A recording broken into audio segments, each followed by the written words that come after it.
मैं एक बार सिवान स्टेशन है बिहार में, जानते हैं ना आप लोग, सिवान से कलकत्ता जा रहा था ट्रेन में, पूर्वांचल एक्सप्रेस में।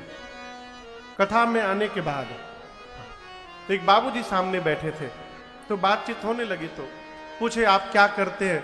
मैंने कहा बाबूजी मैं राम जी की कथा गाता हूँ। उस समय कोई जानता उनता भी नहीं था। तो मैंने पूछा बाबूजी आप गोरखपुर में? बोला हाँ महाराज जी मैं गोरखपुर में रहता हूँ और रिटायर्ड प्रिंसिपल हूँ मैं। वो अच्छी बात। तो मैंने ऐसे बातचीत होने लगी तो ऐसे पूछ दिया कि आपके बच्चे बाबूजी?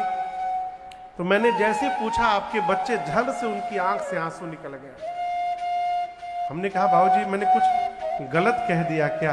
बोले नहीं महाराज मैं बताता हूं, आपको बताऊंगा। मेरे 4 बच्चे हैं महाराज, 3 नालायक हैं और 1 लायक है। अब मुझे बड़ा अटपटा लगा, कोई पिता ऐसे क्यों बोल रहा है?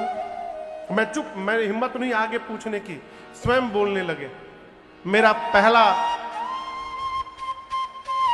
नालायक बेटा अमेरिका में साइंटिस्ट है, दूसरा नालायक बेटा इंग्लैंड में डॉक्टर है, तीसरा नालायक बेटा वो भी इंग्लैंड में है, इंजीनियर है, और चौथा जो मेरा लायक बेटा है वो बस 12 तक पढ़ा है, गोरखपुर में व्यापार करता है और हमारी सेवा करता है, देखभाल करता है।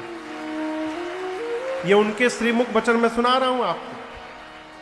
बोले महाराज जिनको मैं लायक समझकर जीवन भर पढ़ाया, अपने को समाप्त कर दिया, पढ़ने के बाद वो हमको ही नालायक मान लिए। 5 साल से ऊपर हो गया महाराज, तीनों देखने तक भी नहीं आए हम लोग। और जिनको मैं नालायक मानकर पीटता रहा, वही बेटा हमारा देखभाल करता है बुढ़ापे में। ये क्या है?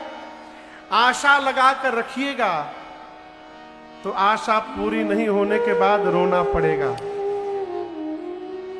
पूरा हो गया तो फिर तो भगवत कृपा, हरि कृपा। इसलिए आशा ही ना लगाइए, कर्म करिए, अपना कर्तव्य करिए, बेटा बेटी को पढ़ाते रहिए।